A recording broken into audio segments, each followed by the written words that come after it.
Today was supposed to be a day for painting the bridge deck. I was really looking forward to it. But because we keep that door open for the exhaust fans and we have some strong winds today coming from the northwest, which is going to blow right into the cockpit and right into that door, not to mention it's pretty cool. Perfect day to suit up in Tyvek, get ourselves fully covered and start sanding what's left of these gel coats and seams so that we can get that all bonded up, because to be honest, these temperatures are going to jump up like 20 degrees in the next few days, and then it will be miserable to suit up. So today is actually a comfortable day to cover ourselves with as many layers as possible. Now let's rewind a few weeks, back to when I first broke out the belt sander and started tackling these seams one by one. Spring is a great time to work on things like seams here, which is where we had glued the hull to the hull side to the hull bottom before it had originally gotten bonded with methacrylate, and then on the interior we had glassed it with some very thick, I think like 17-ounce fiberglass, 2 layers of that. So on the exterior here, it doesn't really need glassing for strength, but we are going to go through and just fill that line, put a little strip of glass on there, and then ferrite that in to blend it so that everything can be painted again. Looking back, it really felt like I was making solid progress, finally getting ahead of the game. But as it turns out, that was just the warm-up. There were still areas that had been neglected for quite some time. Today's job had me working on the underbelly of the boat. But thankfully, Matt had already tackled a good chunk of this back when we were still in the tent. It didn't take long to realize the belt sander wasn't going to cut it here. So I switched over to the grinder, and once I did, the gel coat came off like a breeze, and my arms didn't have to suffer for nearly as long.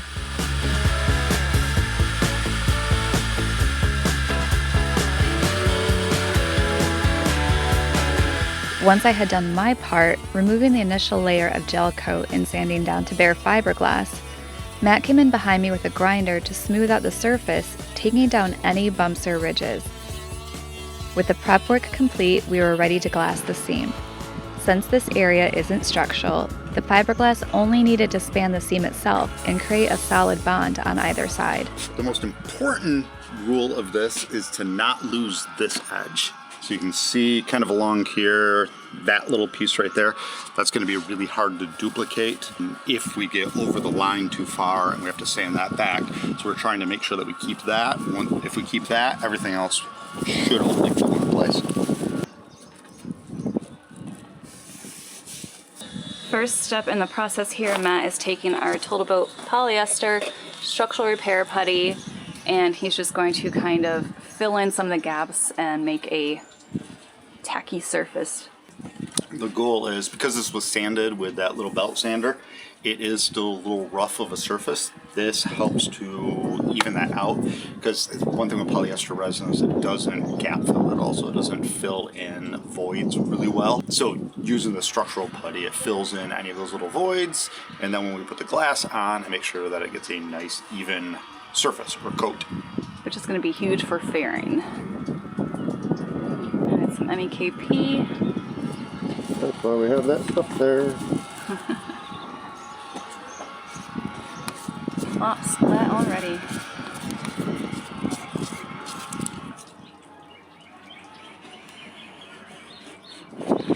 For this first round, I'm just going against the putty without any resin, and then we'll come back and coat it, but it is sticking well enough to it on its own right now.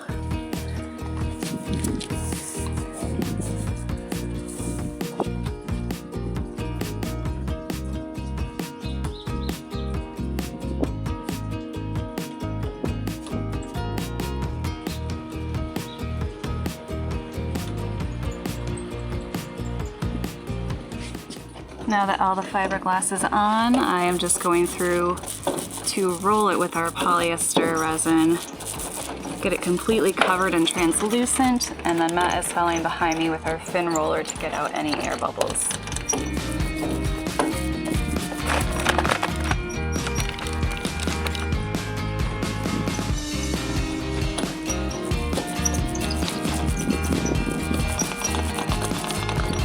Now time for second layer. but I need the roller for this, so I can't really film it.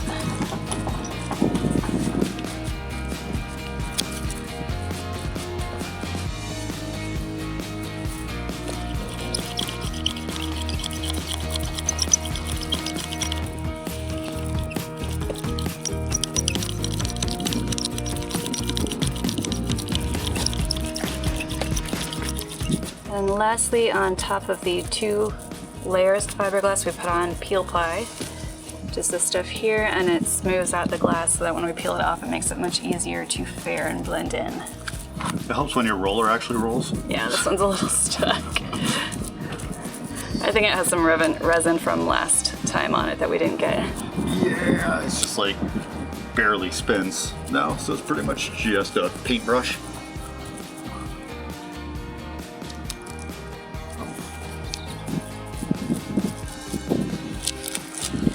So the peel ply is actually going to make it a lot easier to fare, but the other thing it does is it helps compact down the fiberglass a little bit.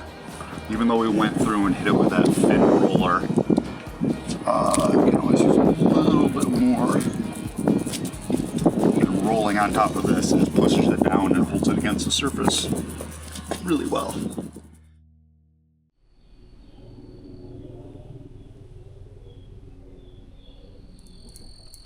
Ricky, Zoel, what are you doing now? I just entered my birthday, my old high school, and my mother's maiden name into this win a free iPad thing. Zoel, you may as well just handed them your wallet and a bus ticket to your apartment. Listen, data brokers are lurking everywhere, collecting every dumb thing you put online. Your address, your phone number, your favorite color. Even that time you got arrested for stealing Slim Jims. They sell it to whoever's buying. Marketers, scammers, you name it. But I got smart, Zoel. I signed up for Incogni. They go after over 230 data brokers and legally force them to remove my info. It's like having a bouncer at the velvet rope of my life. Wait, so I ain't gotta do nothing myself? Exactly, sweetie. Incogni handles it all. They send notices, they argue back if the broker tries playing cute, and they keep checking back to make sure your info stays off the market. And if some shady site still has you listed, with Incogni's custom removals, you can point it out and poof, gone. Like Ricky's last 2 girlfriends. Sounds better than a free iPad. Use Jessica's link, incogni.com/MJSailing, and get 60% off your annual plan. Don't be a schmo, Ricky. Protect yourself. Welcome to painting day, stage 4. And looking around here, we've got basically everything in the boat taped up. All the cabin sides that we did last week. And over here, we're just going to be painting the flats. And because Matt will have to step on the seats to get up there, when I went to tape it off, had to make sure that it wasn't just tarp like that. So that took a lot of time, and then I still had to be able to get to our tools down there. So at the end of the day, there's not going to be too much new progress over here that you'll see. It's all going to be over on the port side near the galley. We've got, of course, the other forepeak area, but the biggest changes are going to be to the outboard galley side. Finally, this big bulkhead leading down the forward steps is going to be painted, as well as the outboard section there that leaves between the V-berth and the head. And then the station up here, eventually we'll have like a white oak hardwood kind of dish drying rack in there. The space here, and then leading to the aft stairs. Most of this got done last week, so we will just be focusing on the faces of the steps. So I will spare you the whole cleanup session because you've done it with us so many times now. Of course, we're going to do that vacuuming, that wipe down, but it looks like we've got a good sunny day with no wind to finally be able to paint this section. I've just finished up vacuuming the area, and before I go through with the denatured alcohol, I need to take some acetone to a couple areas because there's a very important step that we have missed in previous rounds of painting that I definitely don't want to happen again.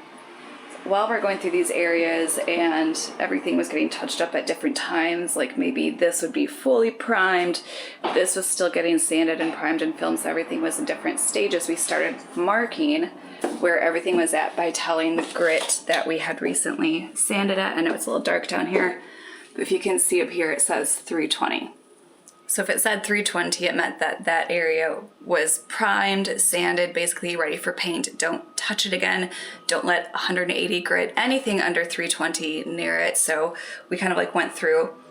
It has been in the past that we forgot to wipe them down with acetone, and that was actually one of the print through issues that we had in a couple of areas and why we needed to add heavy coats. And I think it was actually this beam right here when we were painting last week. I had put a little X on there when we were doing our final check throughs to make sure that we knew that there was, I think, like an area that had gotten previous overspray and need to be sanded down. And although the area got sanded, the X, the pencil mark, was still kind of visible. And then we went to go paint it, and it wasn't until the 5th coat that you couldn't see it anymore. I was surprised at how much it just printed through. So we definitely want to make sure that that doesn't happen in any other areas going forward.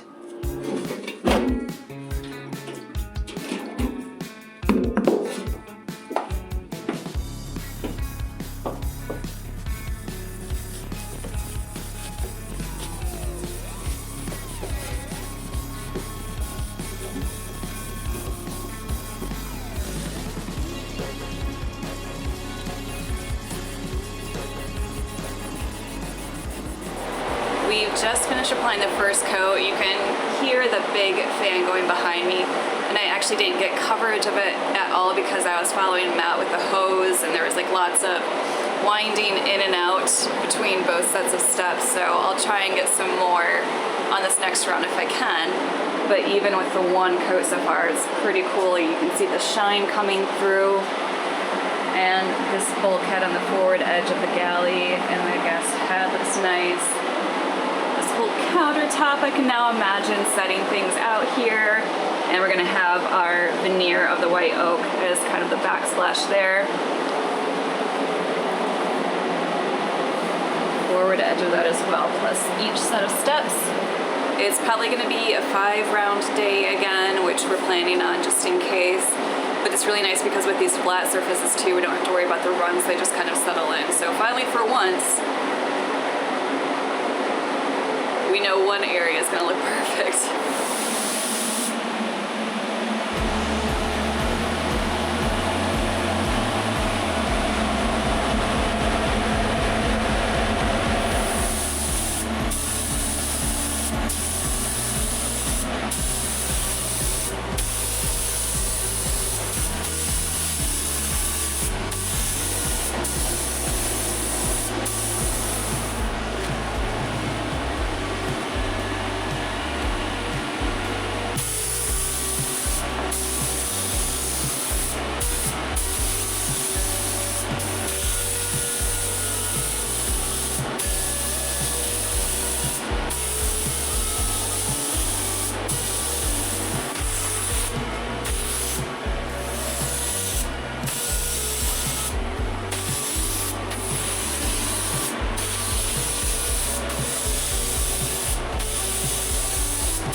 It's been 3 hours now since the last coat went on, so Matt and I have had our dinner. We're back here checking progress, and I get to do one of my favorite things.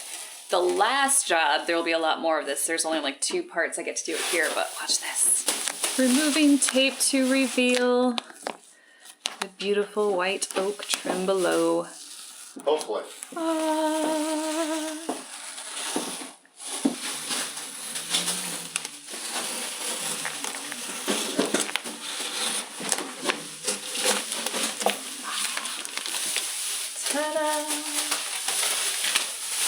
What you?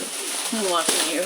I know I can't climb up there yet because I think this is Yeah, that's way too soft. Yeah, that paint surface would get scratched up.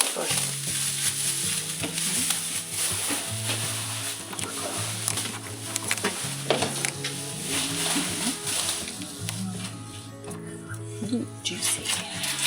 Somebody's bootylicious.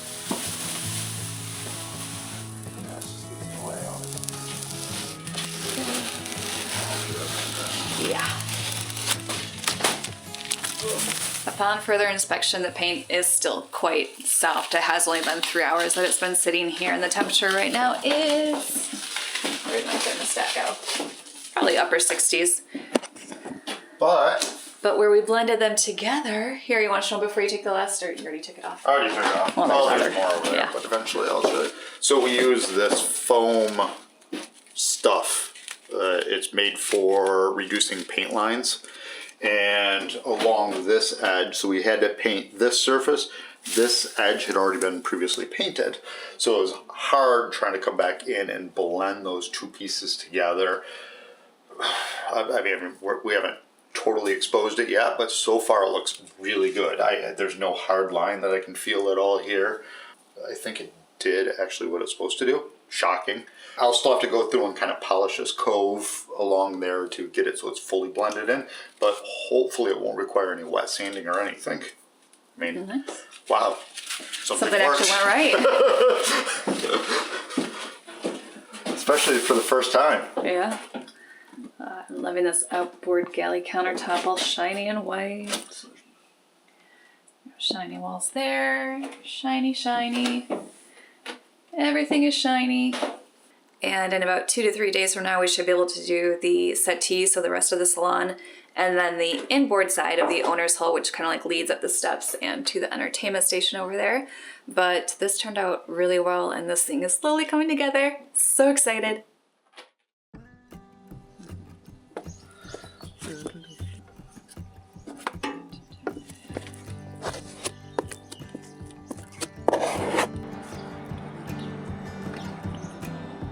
Load it on thick, scrape it off.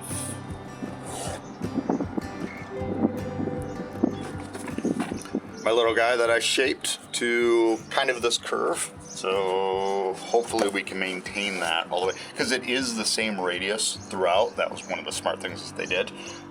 So you really, once you got this shape set, it's easy to obtain it, or easier to keep it. Except for in this area. Ignore that part. Yeah, at the very beginning. Yeah.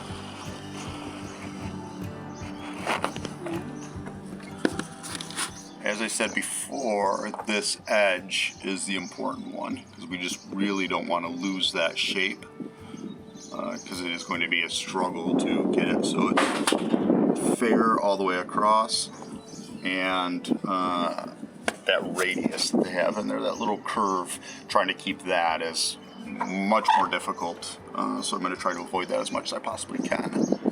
And this is just the first round of fairing. Once we get this, I'll come through and block it and make sure that I have the shape right, and then it's going through with just a normal flat and evening out all those spots.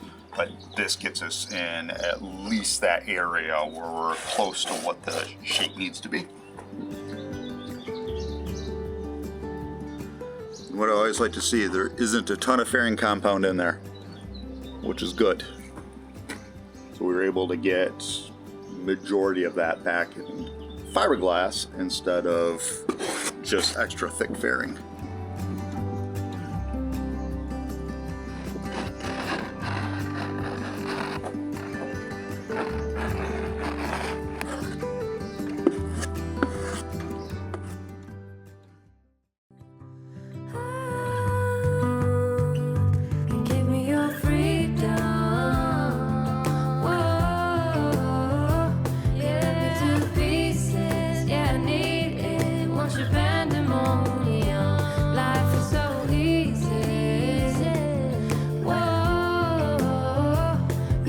To pieces, yeah, I need it. Once you bend